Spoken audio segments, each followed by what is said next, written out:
Thank you, Scott. Was there anyone else who'd like to share? Oh, Jessica. So as Christina said, I'm newer to the community. And so in October, when I was on the first of these meetings, I was blown away by the work that is being done up here, coming from a place that has very similar issues and needs, but isn't actually working towards any goals or solutions. So that it's the whole process of learning everything that Mountain Housing Council and all the partners are doing has been really eye-opening. And on that same note, sort of similar to Paul, I closed on a Hopkins Village property last Friday with the help of Martis Fund. So, and I wouldn't have even known about those if it wasn't for this group. So it's been really inspiring to get to see all the work that's being done around housing. Congratulations, Jessica. I don't know if you can see, but there are people clapping in their little Zoom boxes. Chase, go ahead. Yeah, so Kathy Foley, Heidi Hill-Drum, and I all had very similar concepts, which was the importance of the collaborative nature of the group and the collaborative leadership. Having a place for the stakeholders to go and having someone kind of herding the cats. And if there's a cat left out, there's a place for it to go and not feeling like that you're fighting this one battle alone. And the power of, how much more valuable it is having everybody in one group that can collectively voice their concerns and lead in the community versus, just having, one person addressing their one issue and another organization addressing their other issue. Just the strength in numbers and having someone bringing us all together. Thanks, Chase. And we'll talk about some of those concepts in a little bit. We probably have time for one more if there is anyone else who'd like to share. Claire. Hi, I wanted to lift up the work of Kathy Foley and North Tahoe Truckee Homeless Services, an aha moment for me, knowing that 42 people were housed last year, 27 chronically homeless, 15 newly unhoused through their efforts. That's wonderful. And that when we do a point in time count of those who are unhoused, it remains steady. So an aha is it's really important to uplift the successes, but also realize what an ongoing problem this is and how many people are very vulnerable of losing housing and falling into being newly unhoused. So as we work hard, we also know that this is a problem that is persistent. Thank you, Claire, and thank you for all your work to help with the supportive housing and homelessness working group. You've been a tireless advocate for those needs. And it's actually a good segue into our next topic, which is our housing needs assessment. So if you guys are okay, I'm going to keep moving us on.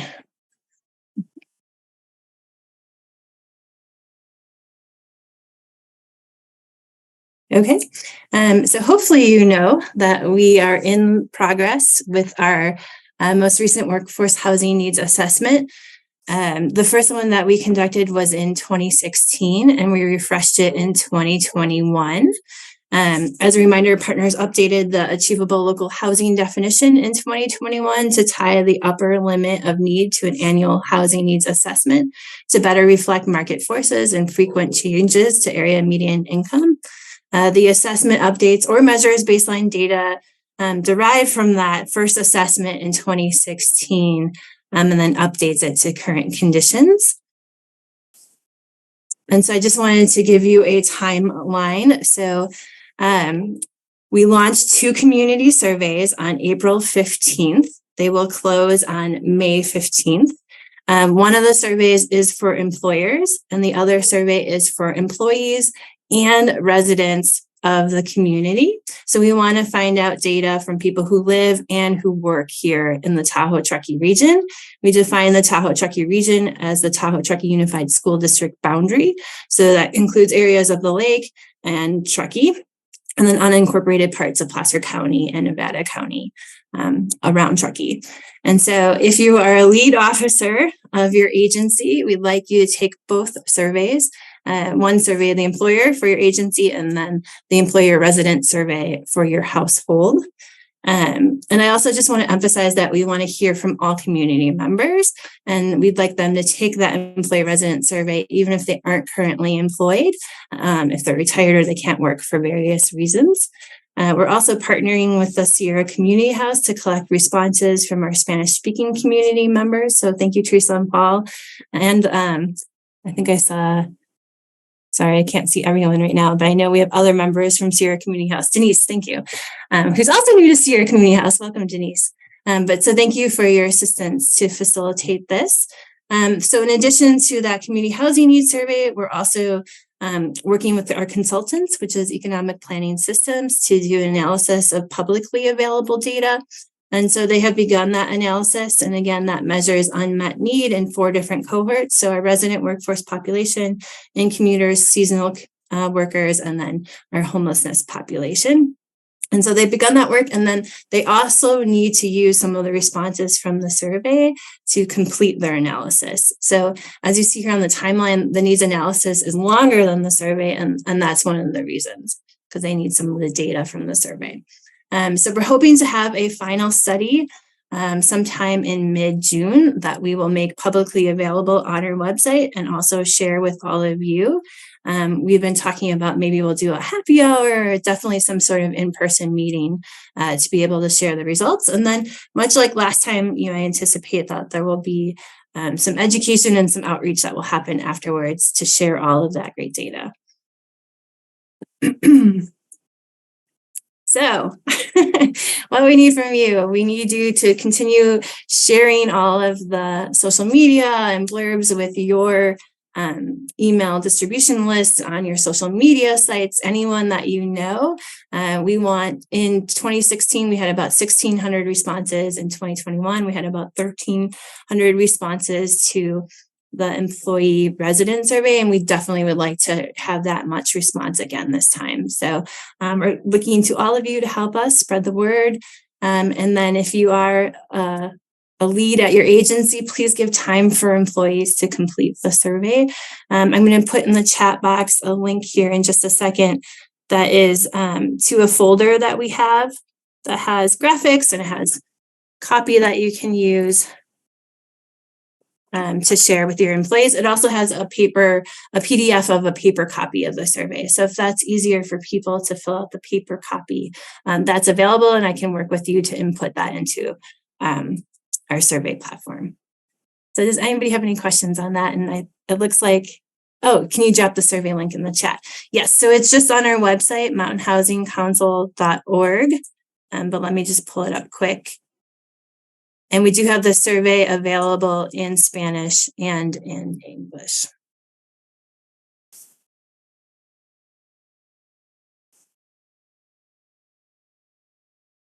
Any other questions about the survey?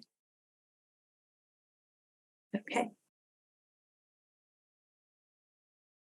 So this is a moment where I'm going to turn it over to you, our partners, to give updates on the housing related work that your agency is working on. So much like how we normally do, if you want to raise your hand using the Zoom feature, or just raise your hand in your Zoom box, we'll start with partner updates. Heidi, I see your hand is raised. Do you want to go first? And let me stop sharing. Thanks, Christina. So just a couple quick updates. One, as Christina noted earlier, we did hire Bill Tran, and he's going to be one of our program managers managing housing and broadband and helping with our Envision Tahoe Prosperity Playbook. I'll give a minute to Bill to introduce himself. But we're also wrapping up the housing roadmap for Washoe County portion. So Mountain Housing Council started this whole process so many years ago that grew around the lake, and Tahoe Prosperity Center took the lead on the South Shore Housing Needs Assessment and Housing Action Plan.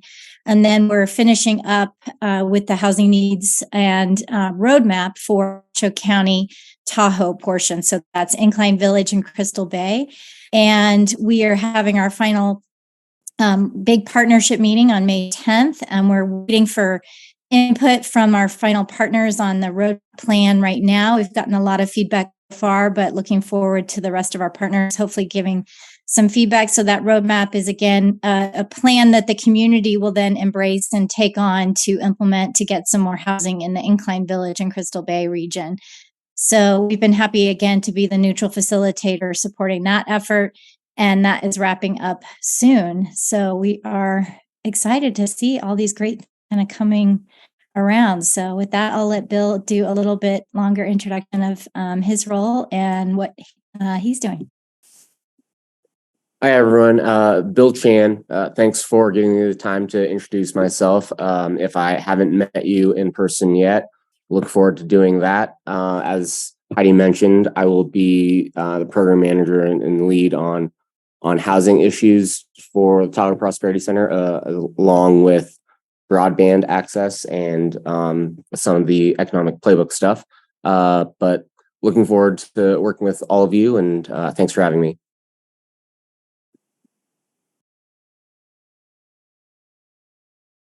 Well, welcome, Bill. Thanks for being here today. And thanks for the update, Heidi. Does anybody else have an update that they'd like to share with us? Steve.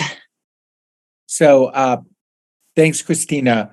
I thought I'd give a quick update from the policy working group. First, a big thanks to all of the members of the policy working group who went down to Sacramento to do one-on-one meetings with legislative staffers and legislators and agency officials. We still have a meeting coming up after the governor's budget update is released in May with HCD. So something to keep in the back of your mind of how we're communicating our needs to housing and community development. But we did about 15, 20 meetings over a period of 2 days officially, and then a third day for follow-ups. Had a pretty robust discussion around a number of different issues.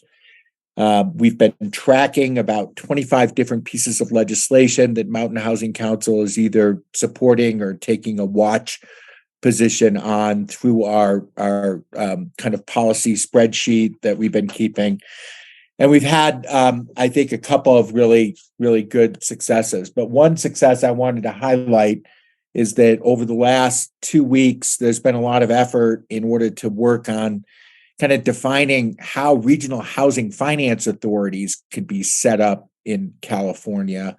And we collaborated with Emily at Tahoe Truckee Workforce Housing Agency and their members to make some recommended changes to the legislation that would define the governance model of the authorities, and then would grant general obligation bond authorities to regional housing finance authorities across the state, which were accepted, which was really nice. That bill has passed out of its committees, is going to go to the Senate floor for passage, and is expected to get amended in the House to include giving those finance authorities the ability to create their own sub-regional area median incomes, which is really important for us because, you know, as we all know, the area median income in Eastern Placer and Nevada County, including the town of Truckee, are much higher than they are in the Western County. So by increasing the AMI, it means that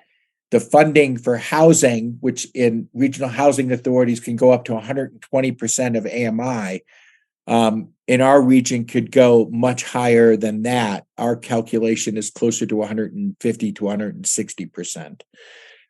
Which would really open up a new source of funding for achievable housing in the region. So that's a big win so far. Hopefully it passes and the governor signs it, right? But it was really nice to see that traction on that. And then just on a separate area, SBC has continued to be involved in the statewide collaboration over the issue of wildfire risk and resilience and housing. Through the Affordable Housing Climate Solutions statewide coalition that California YIMBY and the Nature Conservancy have put together.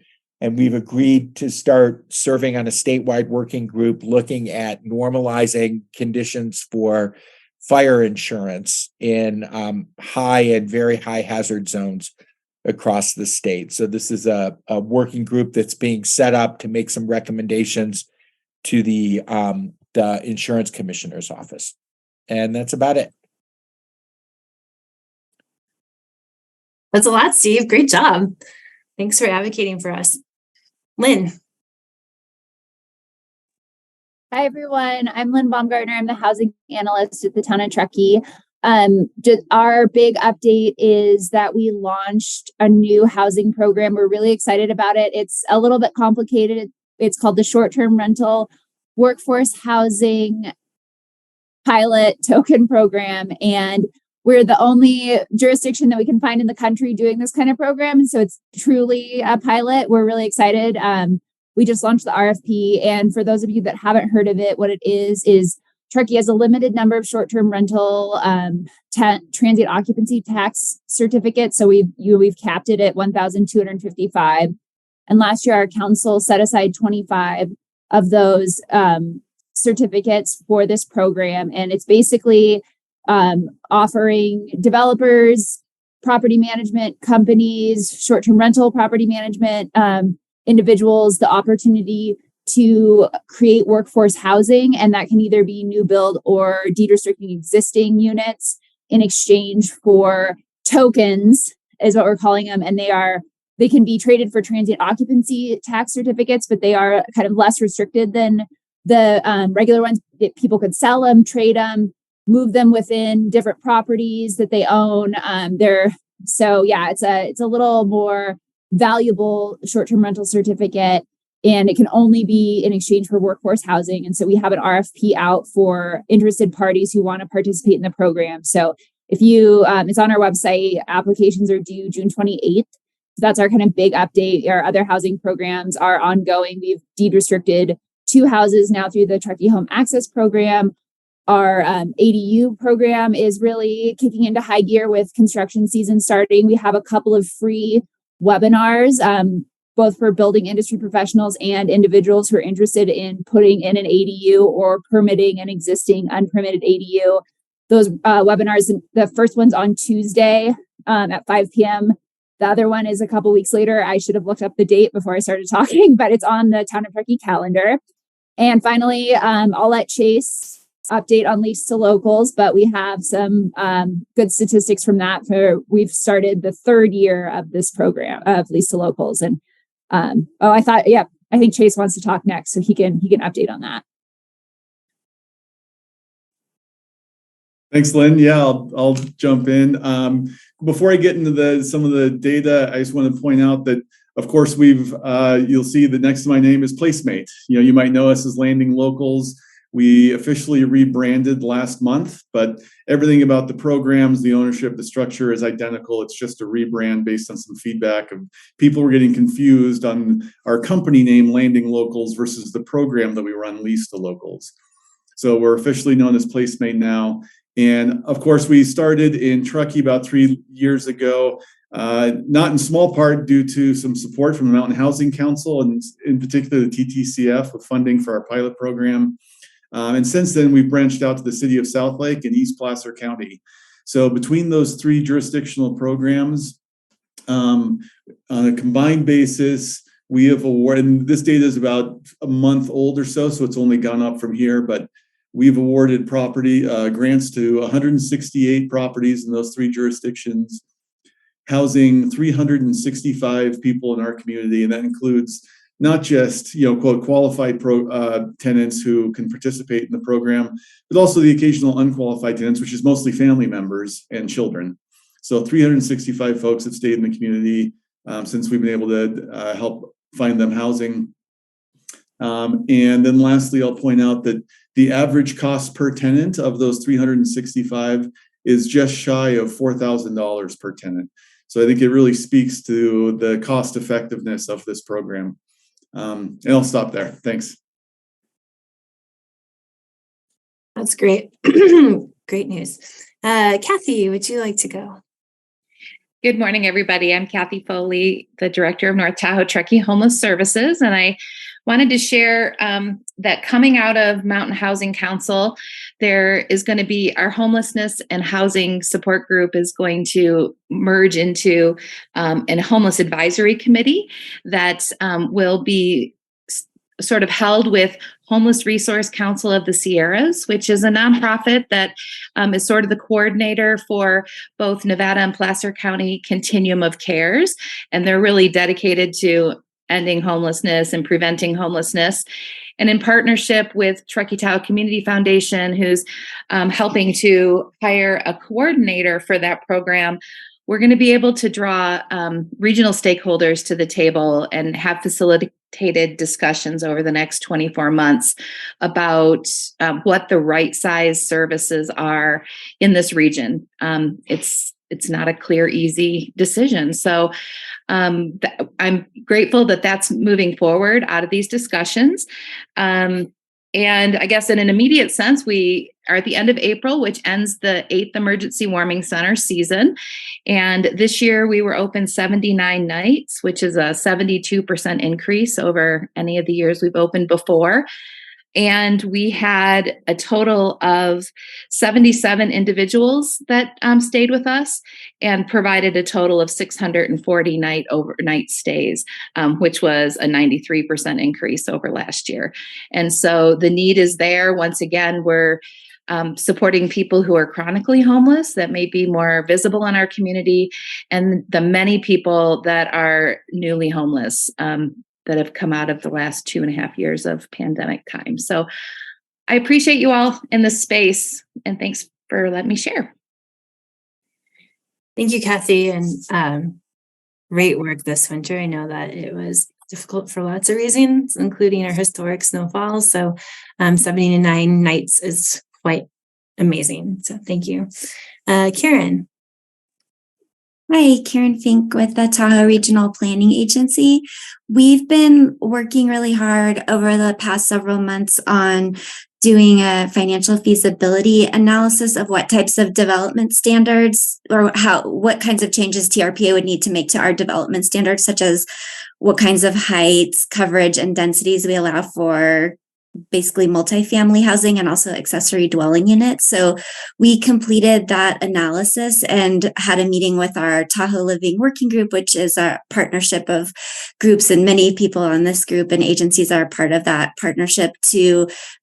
We presented the results, and we're showing that for deed restricted housing, we propose that we'd like to update our height, density, and coverage regulations to allow quite a bit more height in town centers and additional coverage for these deed restricted units, and as well as potentially looking at moving away from density as one of our metrics, particularly in town centers. So we got general, support and also really constructive feedback from our working group last week on that. So we're now going to be working on finalizing the actual code and getting some more public input on that over the summer, and hope to bring it forward to our governing board for hearings and consideration for approval in the late summer, early fall. Thanks, Karen. And we'll make sure that we help promote those meetings so that everyone is aware. Paul. Thank you, Christina. I just want to take a minute to introduce Denise Vega Zarate, who is one of our newest members at Sierra Community House. Bill, she has you beat by a couple of weeks. So you guys are kind of in that cohort together, but she's our new housing coordinator. So just want to give her a minute to kind of talk a little bit about her role at Sierra Community House as it relates to this work. Hi, everyone. My name is Denise Vega Zarate, and I'm the new housing coordinator at Sierra Community House. I've only been in the position for a couple of weeks, so I'm really excited to be here. A lot of the work that I'm going to be doing is developing relationships with landlords and stakeholders, and educating the community on housing needs, and also advocating for affordable housing.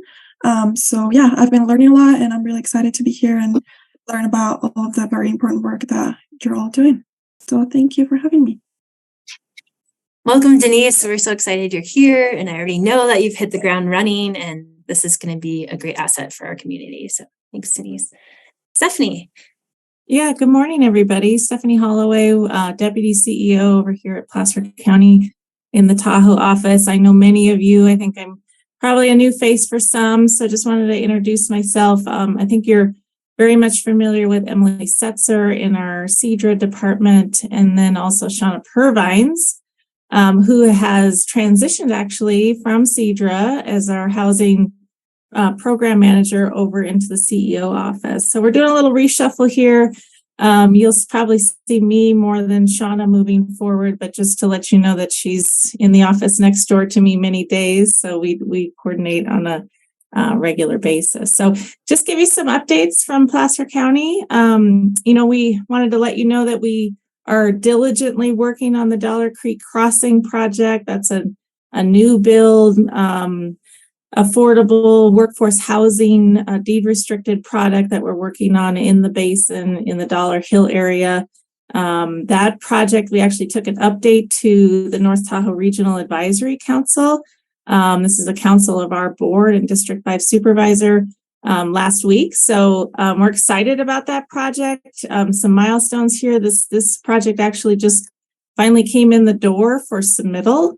And we're working through processing of that project from an environmental perspective and entitlements. And our goal is to get this project before the Board of Supervisors and TRPA, hopefully sometime the end of the year or early next year. So again, just an informational update for the community. I'm really proud of our team. They've really been listening to community concerns as they develop the application submittal, and we really feel like we've made some positive adjustments to the project related to that. So lots more to come. This is, a high priority, high focus project for us here in the region. So just kind of want to double down on the Lease to Locals program. We're looking to bring another year of funding forward to our board on June 13th. So thank you, Chase and Placemate team for continuing that program. We're really excited about, asking the board for additional TOT funding to continue to move that incentive forward. Let me talk a little bit about Hopkins Village. Congrats, Jessica. That's a really great product in our region, and we're happy to be partnering to move that project forward.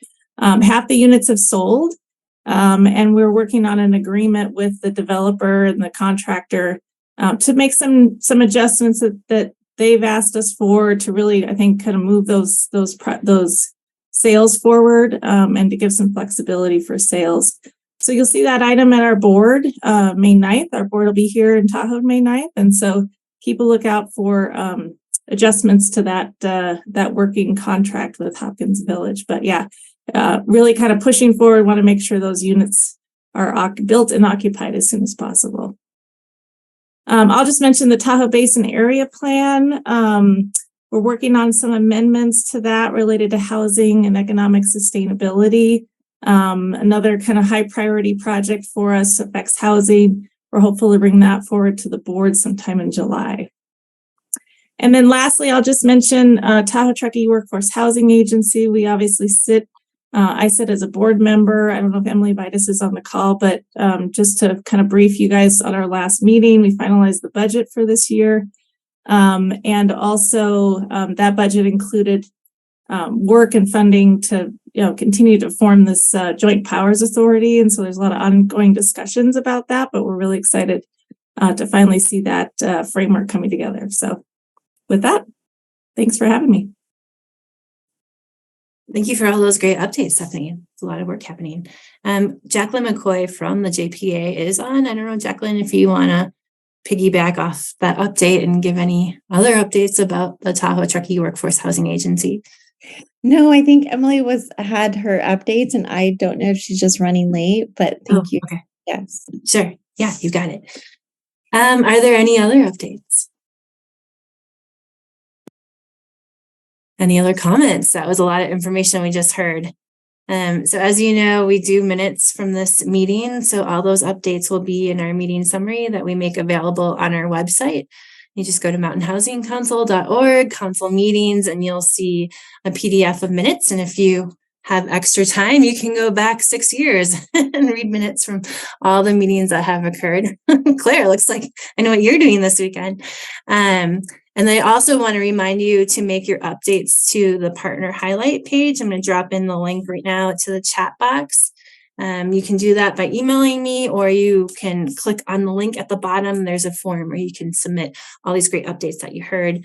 We'll also take the minutes and kind of transcribe those over to the partner highlights. But it is a highly visited page on our website. The community does go there to find out what work that you're doing. So keep those highlights updated. And I think there's something in the chat. Oh, welcome, Denise and Ben. Great positive updates, way to keep gaining community traction. Hope we can all keep the ball rolling. Tom, thanks, Tom. And welcome, Tom. Okay, so if there are no other updates or comments, which it doesn't look like there are, we'll move on to the next topic of our meeting today, which is what's next for the Mountain Housing Council.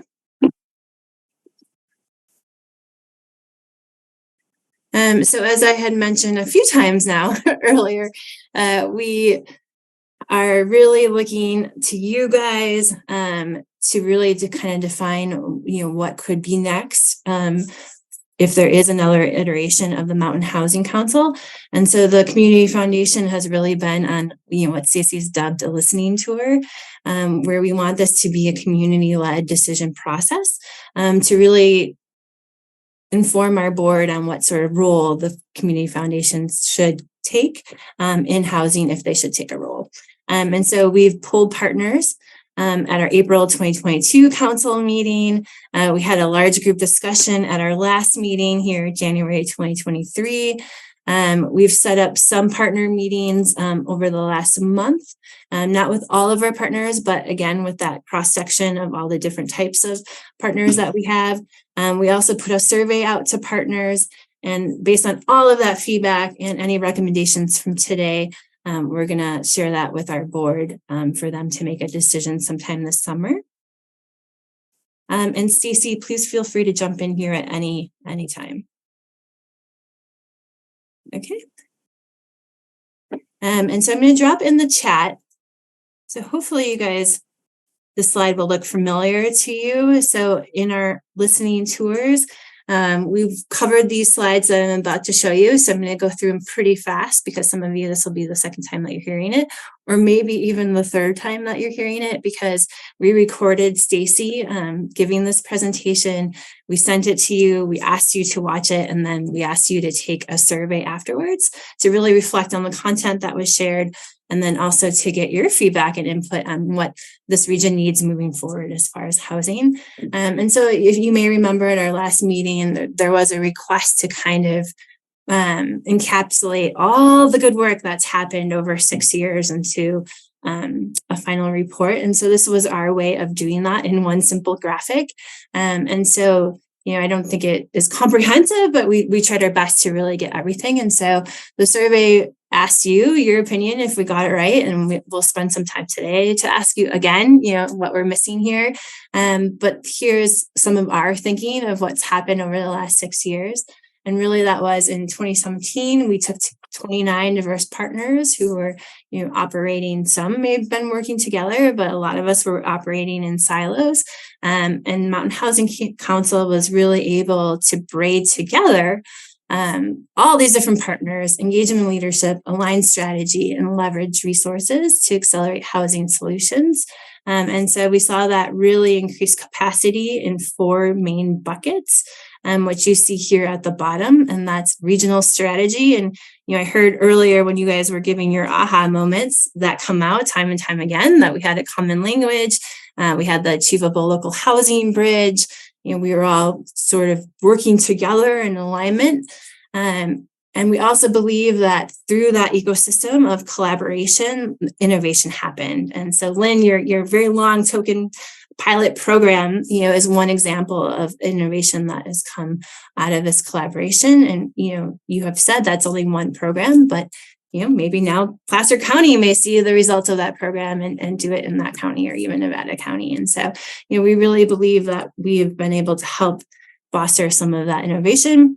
Again, advocacy, Steve, you've really been at the helm of that, showing up for the region at the state level. Not only are we looking at state policies, but we're looking at federal policies. And so we've had a great group that represents our jurisdictions. And again, those sectors are nonprofits and our businesses to really put together a platform each year of how we want to show up at the state and assert our influence.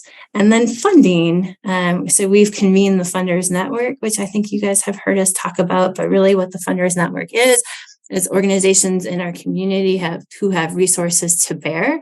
And it's our way of bringing everyone together so that we're not in these different silos, so that funders aren't going to one agency and requesting funds and then going to another agency and maybe requesting something different. So it's a way for us to do the due diligence and to align resources to really get the type of community housing that we want.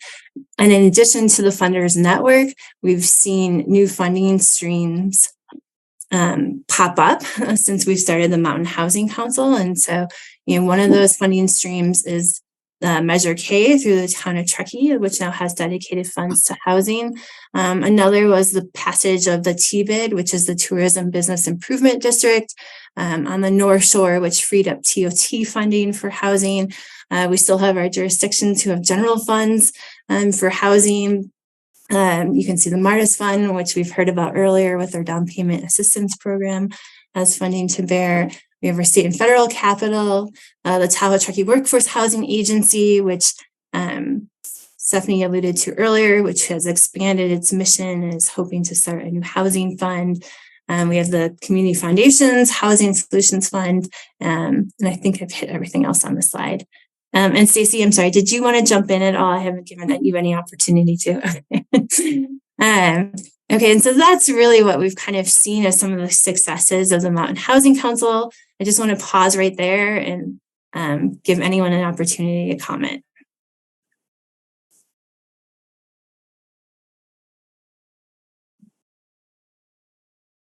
Okay. So moving on to the next slide.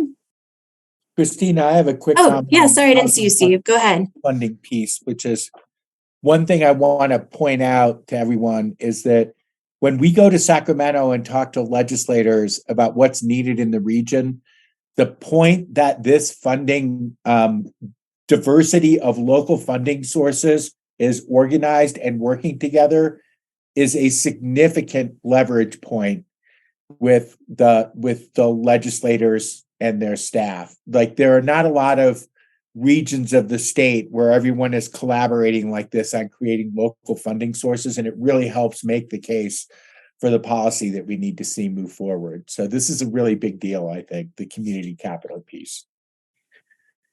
Thanks, Steve. And it makes us able to track more of those dollars too. Yep. Claire.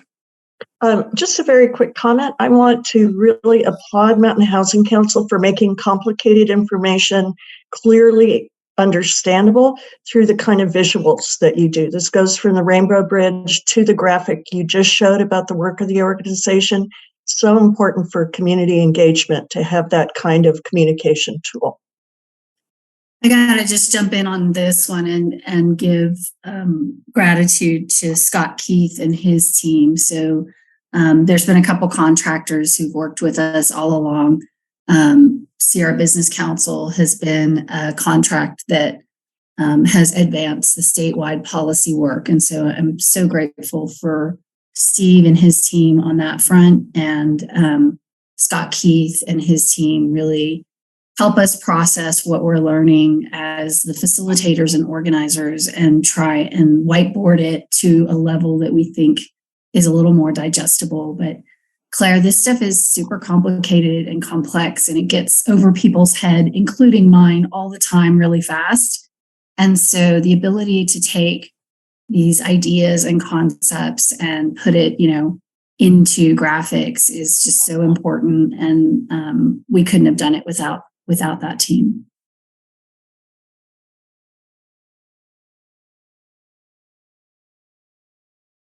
Sorry, I couldn't get to my unmute. Thank you, Stacey. Any other comments? And it's okay if you don't want to share now. If you want, you can share in the chat box. I'm about to drop in a link to the video that is Stacey giving the same presentation, and a link to the survey. So if you have not taken the survey yet, that's okay. We still want to hear from you. You can still take it. And it really is asking questions like, did we get this right? What do you think have been some of the successes?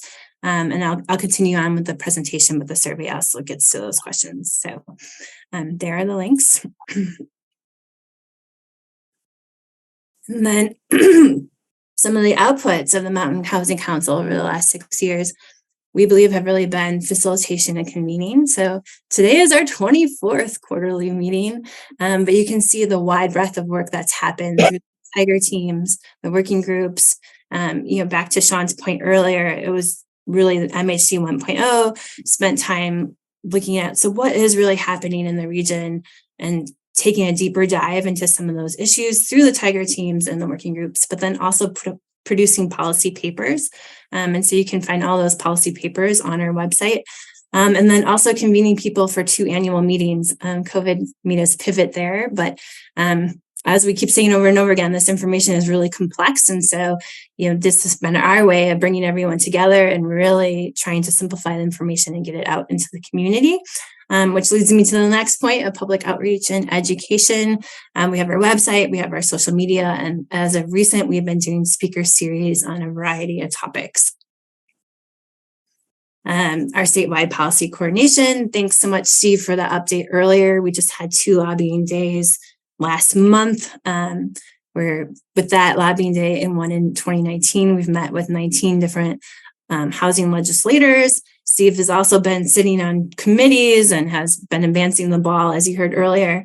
We're capturing data and learnings to really just, ground truth what we're talking about and really identify the needs in the region. So we're on our 3rd housing needs assessment, as I talked about earlier, and more information to come on that in June. And I'm gonna pause there and see if there's any reflections, any comments, any questions, clarifying points. Okay, I don't see any, so we'll continue on. And so this should look familiar to you if you were at our last meeting, but this is really where we sort of have seen now where we currently are with capacity in the region. And so we've talked a little bit about the Truckee Tahoe Workforce Housing Agency, which has expanded its mission to now serve the entire workforce, so not just its 7 member agencies. And it's also hoping to stand up a housing fund, which will add more capital to the region for programs, policies, and new units. And complementing that is the Housing Hub, which you see here on the other end, which is a framework that was, really sort of got the foundation for in MHC 1.0, and then we really gave it legs in MHC 2.0 through our regional housing implementation plan. That plan really laid out how the work was going to get done and gave us a roadmap for moving forward. Since then, our Tiger team has taken it on a few different iterations, and we're really pleased to announce that it's about to launch, hopefully very soon here in the next year, but it really is working with developers to get the type of housing that we need. And then, as Kathy said earlier, our homeless and supportive housing work is now going to sit under the Homeless Advisory Council, which is part of the HERC of Nevada County and Placer County, and is really tied into the continuum of care and state federal funding dollars that come down through the COCs. And so that's where we've seen the capacity being built. And now what's left? Where are the gaps? And so here are some of the gaps that we've identified. We still see that there's a need for community education. There's still a need for regional data. Many of our jurisdictions are just still doing their own data. And so we really, 2016 was the first time that we had regional data to tell our story. State policy, we know that work never ends. Thanks, Steve. Facilitation and convening, and then we still see the need for the Housing Funders Network. And Steve, I saw your camera come on, so I'm not sure if you have a comment. No, okay.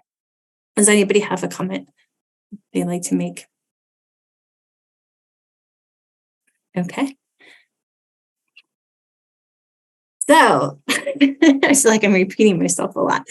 But these are some of the themes that have come out of our partner meetings. And really, I think what we heard over and over again is that there's still so much work to be done, which we all know, and that's why we're all here today.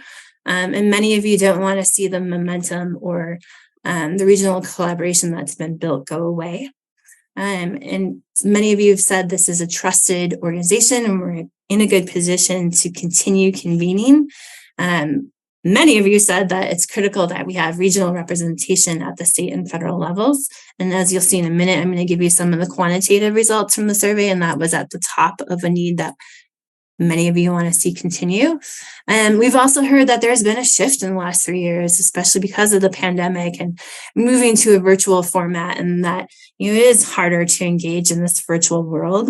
The housing information is really complex, and sometimes it's too much information or it might be too confusing. And so we heard that loud and clear. And thank you again, Scott, for making graphics to help make it simpler. And there's also, we've heard from some of our partners that with the pandemic, not that your priorities have shifted, but many of us, there's a huge need to house our workforce. And so, many people are really focused on their own organizations and their own employees, and yet there's still this community-wide level needs.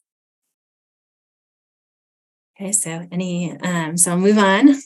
So our survey results, we've had 20 completed surveys that represent 16 different partner organizations. Again, if you want to take the survey and you haven't yet, I dropped the link into the chat box so we can update these slides maybe next time we share with you. But so I'm just going to jump into some of the data. And if you do have any questions, feel free to raise your hand or just raise your hand in the Zoom box and I'll see it. But we did ask you, do you think our region's housing focus has changed since 2016? We didn't really elaborate on what the housing focus is. And so we kind of left it up to you to interpret that. But really what we were looking at is the regional focus from our partners. And sorry, I have some notes here that I've since lost. There we go. Then I guess I didn't actually put the notes in, so never mind. So really, some of you, this is the response. So 85% of you do think that the housing focus has changed. 2 of you thought, well, other, but you thought it changed, but you also had thought that it hasn't changed, that we've been in this situation before 2016. And 1 of you did not know how to answer that question, which is totally fine. And do you think that the Mountain Housing Council has played a role in that change? Most of you answered yes, with only, I think, 1 person saying other. And again, other could be yes, but you just elaborated on your answer.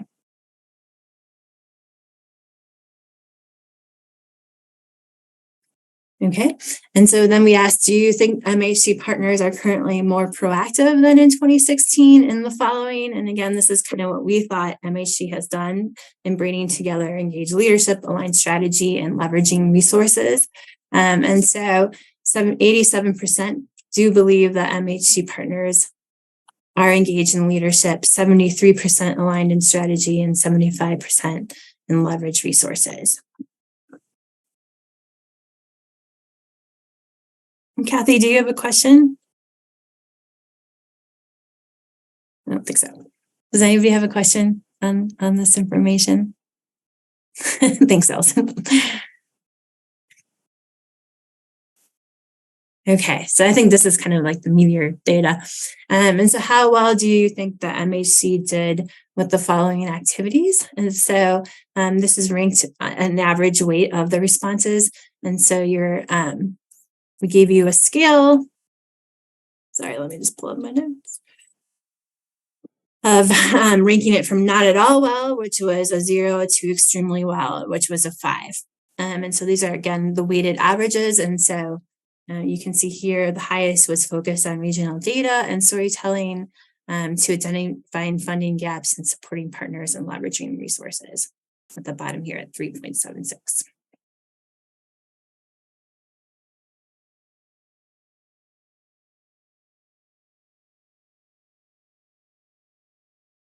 Okay, and then we asked you, based on what you've heard and what you think, do you think the MHC should continue? And again, this is a weighted average, and your responses were on a scale from strongly disagree at 0 all the way to strongly agree at 5. And when you take that average, 84%. So you can see that the majority of us do think that some sort of iteration of Mountain Housing Council should continue in a modified way. And I will say there were a lot of people who said at 100, which I thought was interesting because in surveys, not everyone wants to give the highest number. And so, there were a lot of responses saying that it should continue in a modified way. What's next?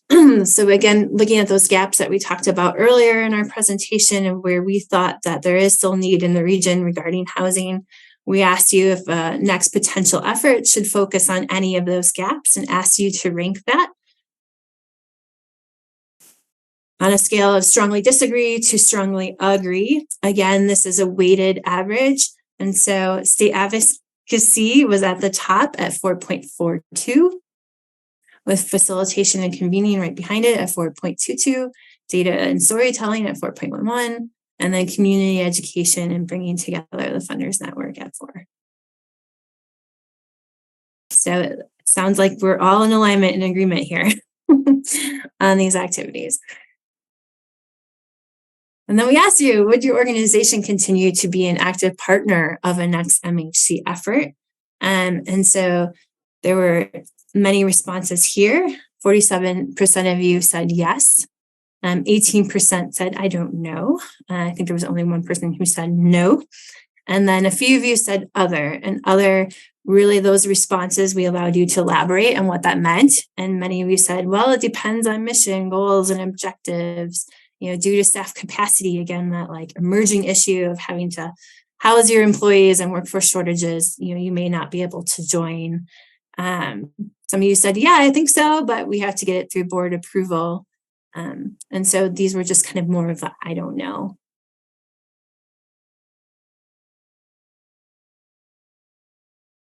Okay, so now I'd like it to open it up to your feedback. Does this sort of resonate with what you were thinking? Are we missing something? What else?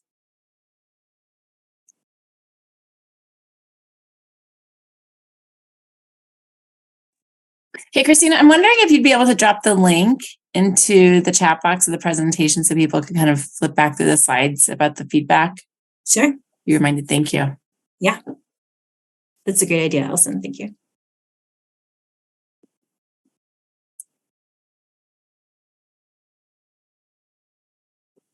And Steve, did you want to make a comment?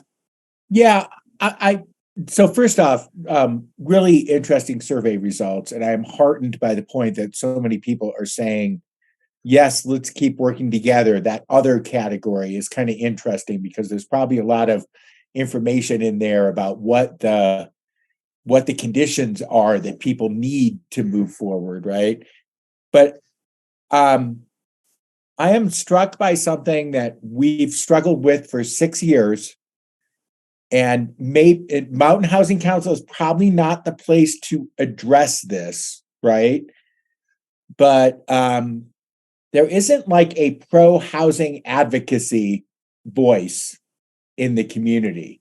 Like we're a community education voice. We're not the group that's going to show up at the town council meeting or the board of supervisors meeting and say, yes, build this in my backyard because we need housing, right? And it's still a gap that kind of exists in our community, like we have people who show up to say yes, but they're overwhelmed by the people who show up in many of these cases to say no, because no is always, people show up for pain, not for pleasure at public meetings, right? But it's an interesting struggle, I think. I'm not saying we can answer that here, but it continues to be a need in the community that is unmet, in my humble opinion. Steve, can I just ask you a quick question about that? And this may not be the time or place, so if it's not, that's okay. But I'm just curious how that function is met in other communities, because I feel like, again, we've been talking about this for so long. And so like other communities that have a successful advocacy organization or an advocacy organization, is it a nonprofit, or do you know what like a a successful structure could look So like yeah, for the region? Allison, that's a really good question, right? So first off, I want to be clear, in many, many, many communities that need is not met either, right? So we're not really that different, right? But in the places where the housing crisis has become the most difficult, usually it's a nonprofit organization that steps into that role and organizes a pro-housing kind of advocacy contingency that shows up at public meetings to advocate on behalf of approving individual projects. So that was kind of how California YIMBY started in different regions of the state. They've now morphed into a statewide policy shop as well. But you know, in urban areas, there are usually nonprofits that lead pro-housing coalitions that advocate on behalf of individual projects. That's super helpful. And I'd be curious about those funding structures, which is, And many- again, a conversation for another time. Yeah, many of us have constraints that really don't allow us to do that, right? You know, like Sierra Business Council really is not an advocacy organization in that sense, right? You know, and many of you are not either. So it's a difficult problem. And Teresa and Claire, are your hands up to provide comment on this? Yes. Okay. Teresa, I saw yours first and then Claire. Yeah, thank you, Steve. I totally agree with that. And I just wanted to speak to a little maybe step towards that. And if it has happened already, I apologize. But just to make sure that those of you know Denise Vega Zarate, who's on this call, she's our new housing coordinator that actually came from a Office of Emergency Services rapid rehousing grant, where her role actually is intended to be interfacing with landlords, to be advocating for housing. So it's certainly not meeting that need entirely by any stretch. And there is a focus on domestic violence, sexual assault survivors specifically, and their needs. However, I'm just really excited to have her on the team, to have some capacity, some staff capacity dedicated to doing that, at least to some degree. So just a tiny step that I wanted to share with y'all. Yahoo, Denise. Great. Claire.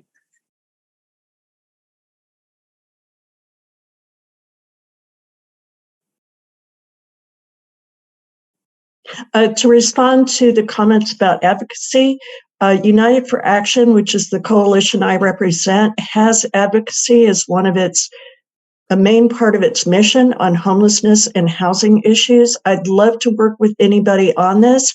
Our base is faith-based organizations and community activists at large who care about the issue. I'll say, note that this is a really tough community to do organizing in.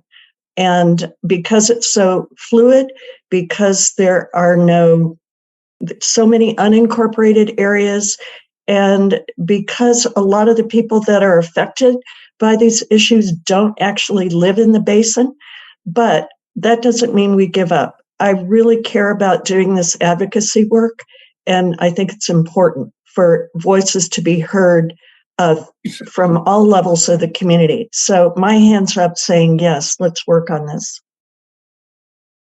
Thanks, Claire. And I know in conversations about the hub, this is a component of one of the activities of the hub to be fleshed out later, but it's definitely been something that we've discussed. And I just want to point out some of the comments in the chat here from Heidi. She provided a link to a Facebook page, just saying there is sort of an informal network that's already doing this. You may remember also, and I'm actually not remembering what meeting it was, but we had Shelter JH come and speak to us.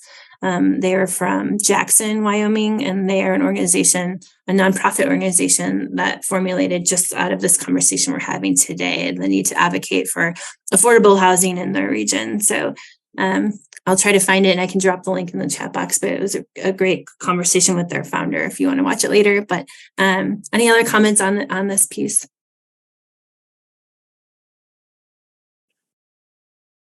Well, just one other comment while we're talking in chat, that I have learned over the last 2 years working with the statewide chapter of California YIMBY that these are super, super smart people. Like their statewide policy team is remarkable. And the value of an official chapter is essentially access to all of that knowledge, information, influence, coordinating, being able to get information from all of these other chapters across the state about best practices and what they're doing.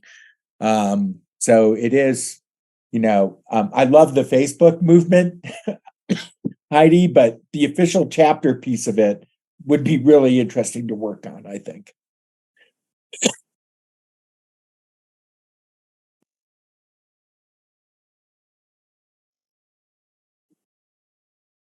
Okay, well, that is good discussion to be continued. Are there any other comments on anything else besides the advocacy piece? Anything else you think is missing? I know we simplified the feedback and went through it pretty fast.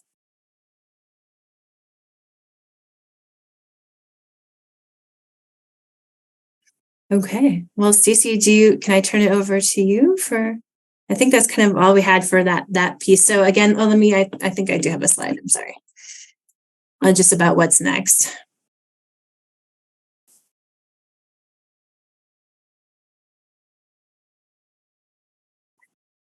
So as I mentioned earlier, we'll be doing a virtual rollout of the updated housing needs assessment. That should be sometime mid-June. At the end of June, we'll have our final communication deliverables for MHC 2.0. And then we'll wrap up and provide recommendations to the Community Foundations Board sometime in July, with the final report to partners July 15th. Okay. And then I think I'm going to turn it over to public comment. So are there any members of the public that would like to address the council and make a comment? We please ask you to limit your comment to 2 minutes and to follow the rules of our Speak Your Piece campaign, which was adopted by the Community Foundation and is currently in the process of being reworked. So if you would like to make public comment, you can raise your hand using the Zoom feature or just raise your hand in your Zoom box.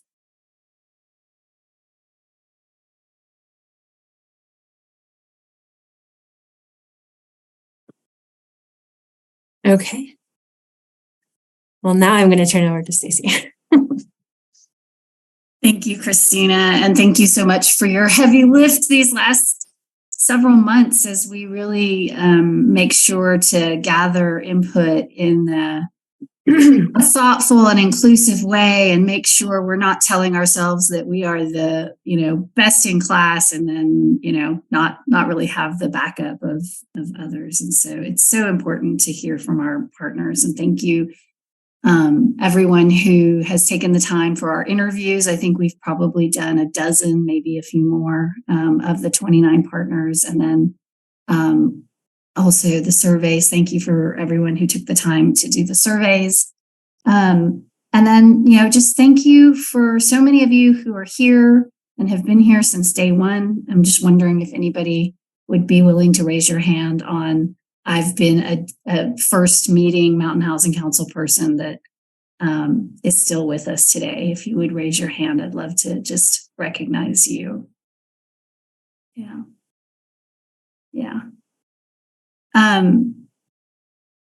This work is really, it's tough. It's, there is no silver bullet. It's, more like a shotgun approach where you kind of scatter and hope that you hit your targets. And I think we called it a constellation of solutions at one point. And, people change, leadership changes, the community changes. And so this vehicle has been a way to make sure that we continue to come back.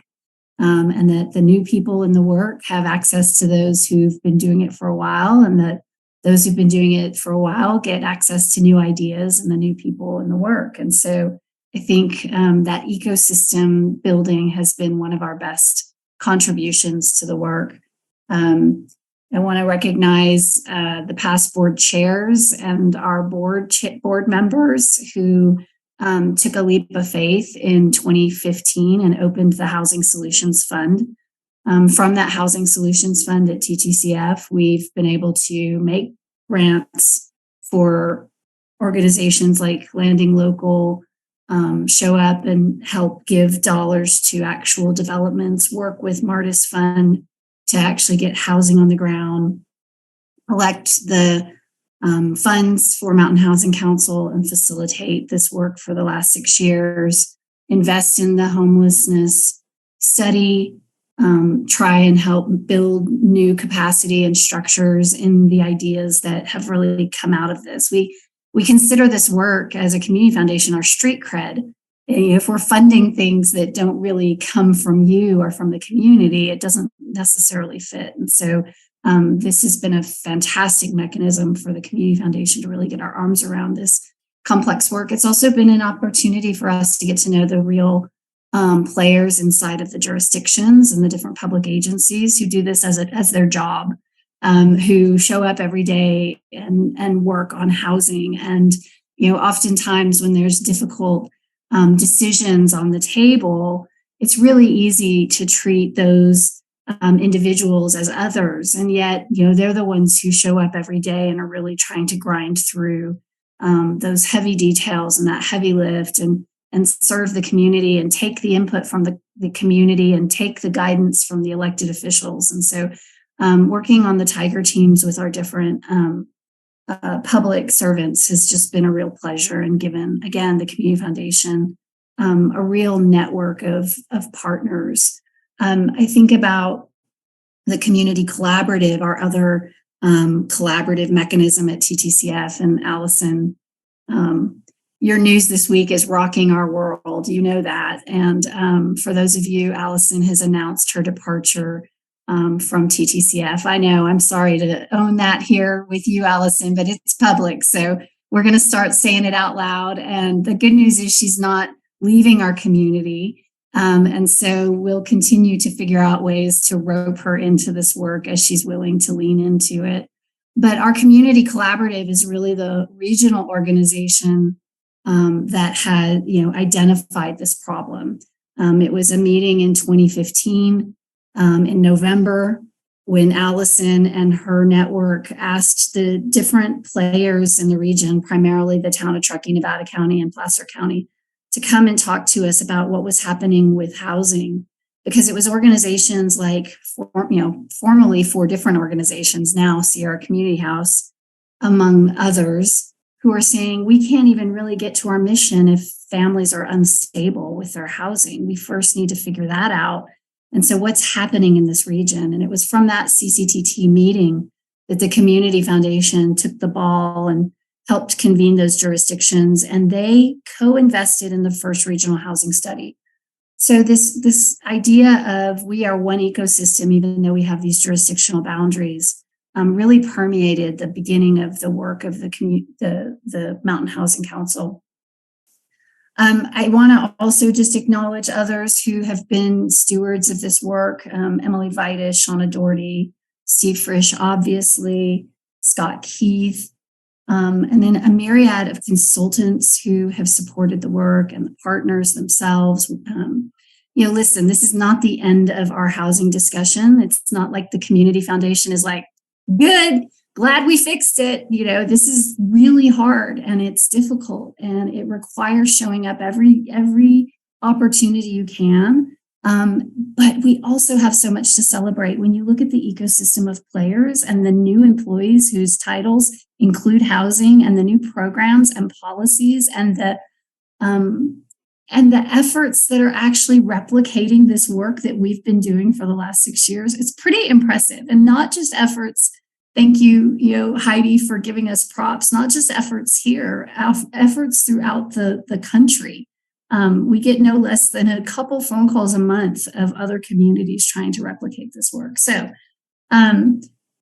there's more time to do gratitude. We have some work to do on staff to really wrap this whole thing up and put a bow on it for now.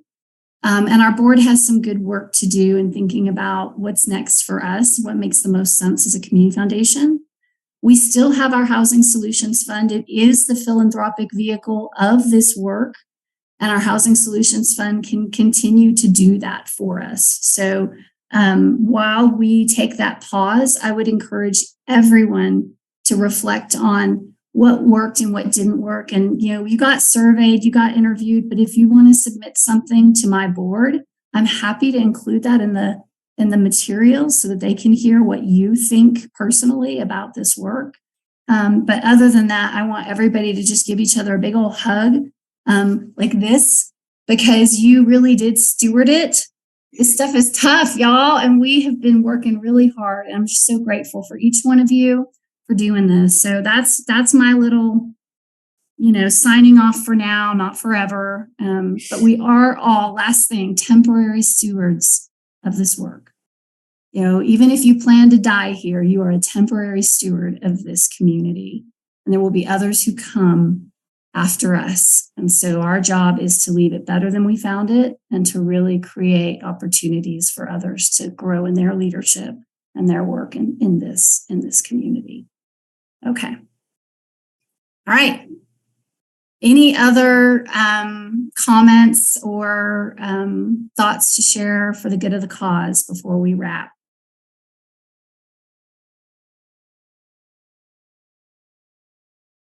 Great. Awesome. I hope y'all have a fantastic Friday. It is gorgeous out there. Yay, Claire. Thank you.